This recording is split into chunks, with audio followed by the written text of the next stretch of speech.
Howdy everyone, Pocho here with an Age of Magic video, and in today's video we're going to do the Hero Spotlight for Kromme, the Rogue Orc, and that already took me by surprise because I honestly thought he was the melee damager. Since he's a brawler, would make sense he's a melee damager, but he's a rogue, so that's already my first issue with this character. But we'll go over his stats, his abilities, and show off in Arena what he is capable of, or what he could be capable of, and that will be it. So let's get into it. So going over his stats, I'm going to have to use the official document released by Playcop because the stats don't seem to be adding up in the server. So we're going off this because this is what they released to the public. So there's no reason why the stats shouldn't be the same on this. So his hit points at gear 11 or equipment 11 is 2.9 million, nearly 3 million HP. It's actually a pretty solid amount of HP. Speed 270. That's an enormous amount of speed. A very quick character. And max power 12,700. I can't go into crit, but he has a pretty solid crit chance on the document or in the game that I'm looking at the moment. He says his crit chance is 40. It could potentially be higher when the Gear 11 equipment is actually added to the character. But yeah, he's looking like a pretty solid character in terms of stats. So we'll jump into the arena, look at his abilities, the animations, what they do, and how you could potentially use this hero when he is released. Kromme's first ability is Knucklebuster. His basic attack triggers the Rogue class mark, damages one target, deals 60% more damage to slowed targets. Pretty nice. If the enemy is under an effect that prohibits hiding from attacks, they will take 80% more damage. So it's just a nice little glass cannon ability.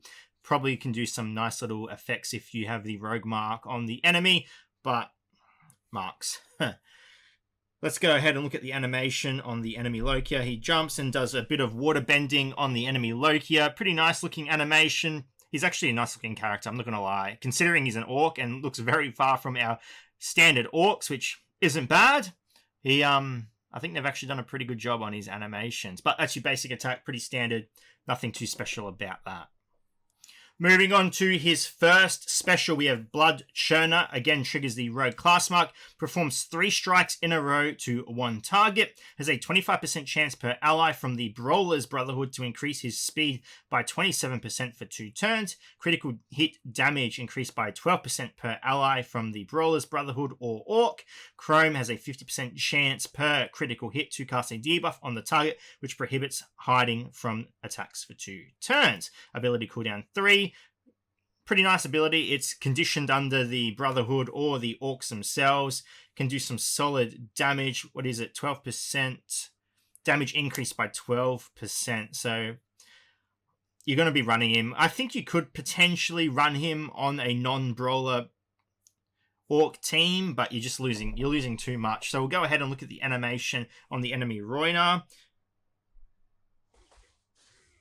Yeah, okay. So a solid amount of damage. Oh, and of course he attacks the Magnus. The Magnus thing will make sense soon. But yeah, okay, solid damage. Puts the ability to attack past taunt, which is awesome. You see we could go ahead with our Maybe that's not working. Okay, so we're going to report that. It's not able to attack past the taunt for some reason, even though the debuff is on the Roynar. So, lucky we do these videos, we catch these things. So, I think it's a pretty solid ability. That damage is ridiculous. And this is a full Brawlers team, by the way. These characters are part of the Brawler faction. I will show you all the characters involved in the faction at the end of the video, though. Moving on to Kromme's second special, and to be honest, I think this ability alone makes him a fairly decent character, depending on how they work Brotherhood with him and how they work the Orcs, because it's interesting. There's a bit more to it than it shows on the screen. I'll bring it up in a moment. It's called Fury Fists. It applies the melee damager mark and triggers the Rogue class mark. So performs 5 strikes in a row to one target, has a 33% chance to reduce the target's speed by 20% for 3 turns. A critical hit increases the strength of the debuff by 20%. Has a 25% chance per ally from the Brawler's Brotherhood to prohibit resurrection of the target for 3 turns if they die while the debuff is active. So I have tested this ability a little bit, some things that we want to state. A 25% chance per ally from the Brotherhood or the Brawlers Brotherhood, this does include himself. I've run him by himself on a non-Brotherhood team, and I am able to apply the debuff, so it definitely includes himself. Number 2, the debuff has a chance of applying per strike. So every strike has a chance of applying that debuff. So even though it says a 25% chance per member, I'm finding that it's 25%. You have a 25% chance per strike. That's 5 attempts to apply the debuff. So fairly solid. Now, what is not shown on the screen is the rogue mark, and or the melee damager mark. What does the melee damager mark do? Let's bring it up on the screen. Puts a melee damager class mark. If the marked target is attacked by a melee damager, the latter immediately fills its initiative and moves a second time. So meaning, if a melee damager triggers the melee damager mark, he will immediately get a second turn. So you're thinking Tyros, he gets 2 turns. Roynar gets 2 turns. That means you can cast his blockade ability, and I think it's his blockade ability. Let's have a look at him.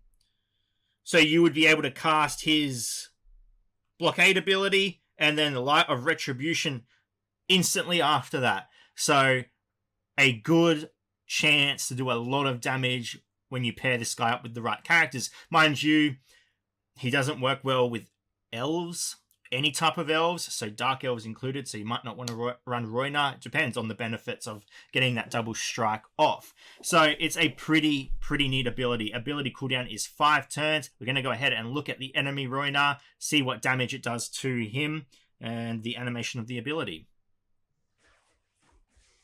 Yeah, so there we go. Lots of damage, and then again he attacks the taunt, because that's part of his passive. So fairly solid damage. Mind you, both of these characters are Gear 11, 7 Arcane Stars, and I'm not sure that this is really the damage he can do, because it's not including his Gear 11 stats, so he could potentially do more damage than what it's showing on the screen.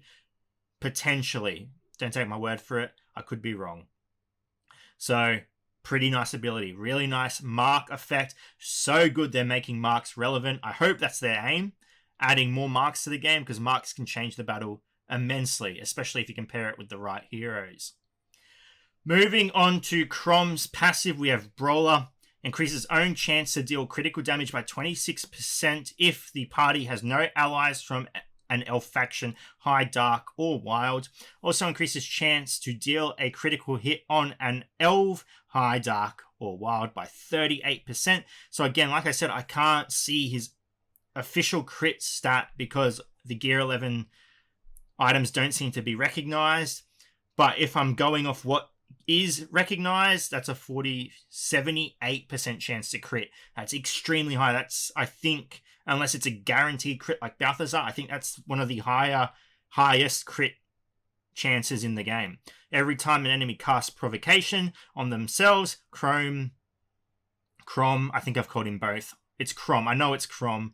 Just forgive me.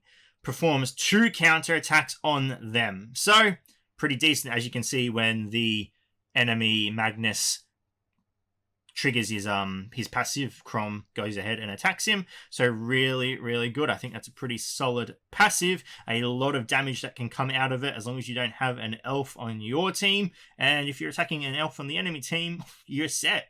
You're set. This is what I mean by you could run the Roynar on your team. You're just losing that extra percentage of the crit damage. So up to you. Is it worth getting a Roynar, for example, getting 2 strikes off? It's pretty powerful having a hero cast 2 abilities right after each other. It's very powerful. So how you want to use this character? Plenty of ways. There are a lot of melee characters that can do a fair amount of damage in this game. So I'm sure there are going to be people from all over the world mix and matching him with their favorite melee characters to see what they can do, what they can achieve, and some pretty nice combos they can get off with his kit. So what are my concerns with the character? I'll get out of the battle and we'll go over it. So what are my feelings about Kromme?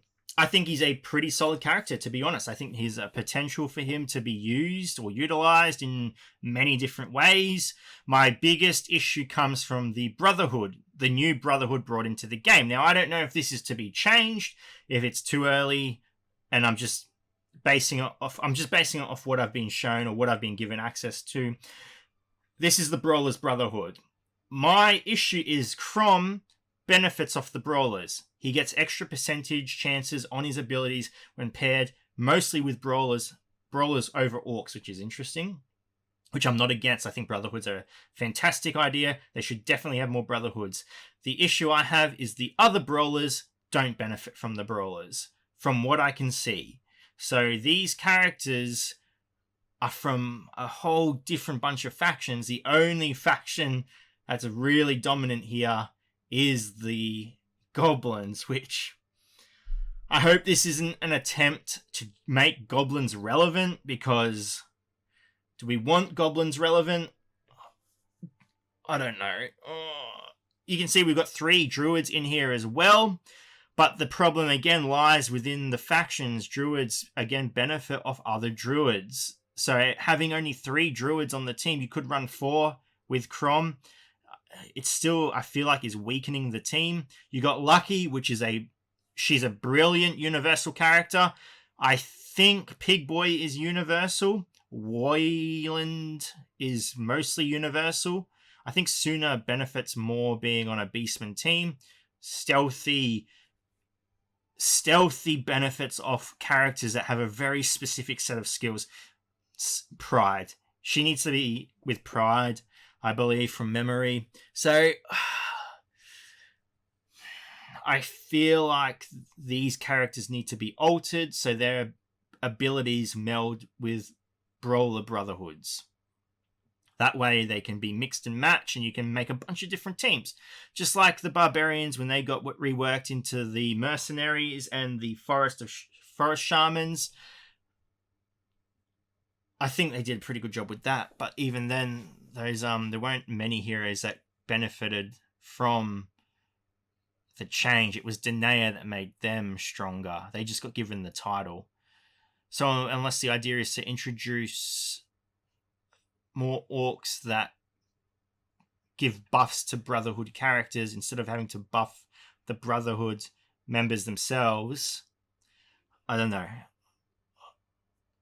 It's just at the moment very underwhelming. It's going to be hard to pair him with characters that he can be used with. That's his weakness at the moment. How do you use him? How do you get the most out of him? Because I haven't even tried the Goblins, but looking at this roster, not a lot comes to mind. So that's me going on a bit of a spiel about the Brotherhood. Because, yeah, I don't know. I'm not happy with it. But that is the first Orc to come into the game. I think, overall, pretty decent. But again, is there an urge to get him when he comes out? I'll leave that guy up to you guys. See how people use him. See how the WoWs utilize him to begin with. If there's a way to use him, I'll definitely make videos on it. And then you can determine whether or not you want to put some money into it or not. Completely up to you. You do what you want. You're an adult. Anyway, ladies and gentlemen, thank you so much for watching. If you have any questions, feel free to leave a comment below. I will answer it to the best of my ability. And wherever you're around the world, until next time, please take care of yourself.